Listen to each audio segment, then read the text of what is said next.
Chapter 10, Chemical Bonding 1, the Lewis model. So there's another chapter in which we'll talk about some other chemical bonding models.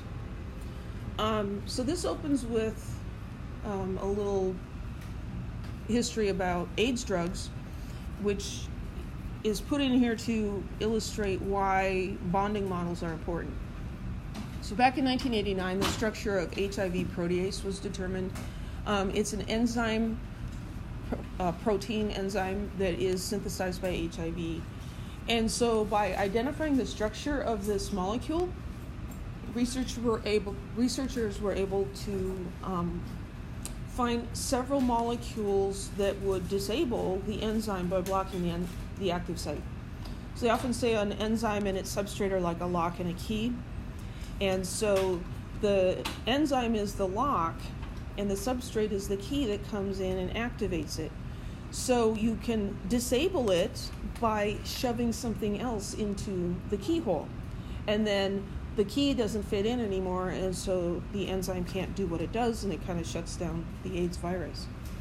So the bonding theories are used to help simulate the shapes of possible drug molecules and determine how they might react before actually trying these things out in, they don't usually try stuff in people originally, but and people talk about, well, we don't need to do animal testing or anything anymore because we have computers now.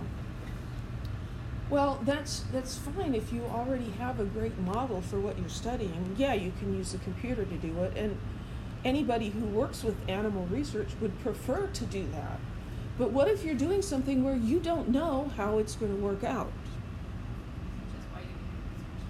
Which is why you're doing research in the first place, right? And so there aren't too many people volunteering to say, hey, why don't you try this drug out on me? And so animals are used, and they try to do it humanely. So they just taught rats how to drive little rat cars. Oh, cool. To go get the My husband and son were looking at this video. I guess there's a slime mold that can learn a maze. Isn't there more about that? Probably. But it's actually a true thing. So, very interesting. Truth is stranger than fiction. So back to the bonding models. So these bonding models, the bonding theories explain how do the atoms bond together to form the molecule. It helps us to understand why some molecules are stable, others are not, why some molecules don't even exist. They also help us predict the shapes of the molecules, and the shape of a molecule has a big effect on a lot of the chemical and physical properties. So there are different bonding models, and they're useful in different situations. As with many things, we've got a trade-off between the power of the model and the complexity. So the more powerful models that work for more situations are also more complex and harder to understand. And then you have the simpler models that are easier to understand, but then there's more places where they don't work. So we're going to look at the Lewis model. In the Lewis model, we're focusing on the valence electrons, and the valence electrons are represented as dots.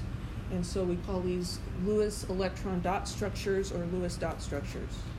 And we can illustrate or represent molecules this way. It's the simplest model, and it's good for quick predictions. It works for a lot of molecules, and it does help us to predict the shape of molecules and whether a molecule is likely to be stable. So that's what this chapter is about, and then we'll talk about some more complex models in the other chapter on bonding.